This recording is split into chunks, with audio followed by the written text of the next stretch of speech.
At meron naman po tayong kasama ngayon na summa cum laude. Summa cum laude. Si summa cum laude at magna cum laude.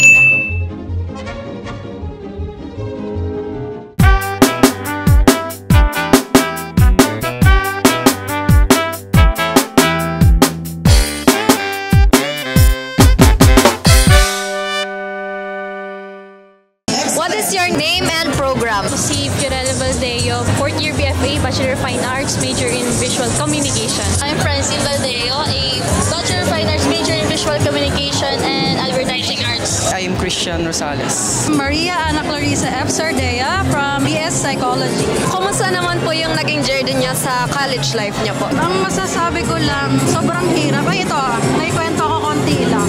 Hindi nyo ba alam, nag-shift ako from ComSci. CMS ako. Dati. Tapos, dito sa journey ko, doon ko ba napansin yung kung saan talaga ako? Yung interest ko kasi for practicality. Kaso ba, habang natagal, mahirap na, hindi ko pa siya gusto. Ang interest ko talaga is psych. After na nag-shift ako, so kahit na mahirap, at least gusto ko yung ginagawa ko. So kahit na puro kami basa, puro kami puyat, at least ba na-enjoy ko yung interest ko kasi nga gusto ko siya lang matutunan. Iba pagka masaya ka sa ginagawa mo. Oo naman. Nakatulog po ba kayo ng ayos kagabi? Hindi po. Pero masaya ba kayo?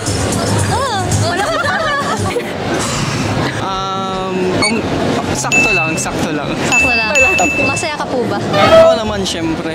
Lalo na't gagraduate kami lahat eh. Tapos summa cum laude pa. Summa cum laude pa. Anong plano mo after graduate? Agad. Parang nagulat sila. Siguro magbibuild muna kami ng portfolio namin and then apply. Pahinga. Yun din, pahinga. Tapos more mag-asikaso ng mga requirements. Tapos yun, magbibuild ng portfolio. So parang panas lang sila. Syempre, papa-experience ako, work, para magkaroon din ng maraming pera siya.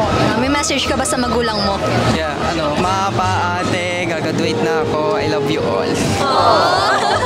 Ang initial plan ko talaga is, since parang hindi naman ako rush na kailangan magtrabaho, I think magpo-focus muna ako para maging full-time reviewee para sa aming board exam ng RPM or yung sa psychometria. Wow! Magre-review pa si summa cum laude. Grabe talaga mga summa cum laude ngayon. By the way, summa cum Congrats laude po. siya. Thank you po.